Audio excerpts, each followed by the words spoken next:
క్షేత్రపాలక శిల. తిరుపతి క్షేత్రపాలకుడు శివుడు. శ్రీ వెంకటేశ్వర స్వామివారు ఆవిర్భవించిన తొలినాళ్లలో స్వామివారి ఆలయంలో ఒక కదిలే గుండ్రని శిల ఉండేదట. ఇది పూర్తి స్థాయి రుద్రాంశతో ఉండేదట. రాత్రిపూట వెంకటేశ్వర స్వామివారి ఆలయం చుట్టూ తిరుగుతూ కాపలా కాసేదట.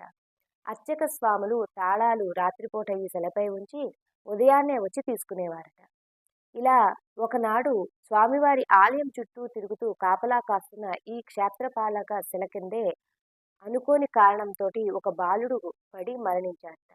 ఇలాంటి దుర్ఘటనలు జరగకుండా ఉండేందుకు ఈ క్షేత్రపాలక శిలను పాండవ తీర్థం అనే ప్రాంతానికి తరలించారు. ప్రస్తుతం స్వామివారి ఆలయంలో ఈ శిలకు సంబంధించిన చిన్న శిలాభాగాన్ని మట్టుకే ఉంచారు. శివరాత్రి రోజున పాండవ తీర్థంలో ఈ క్షేత్రపాలక శిలకు రుద్రాభిషేకం నిర్వహిస్తారట.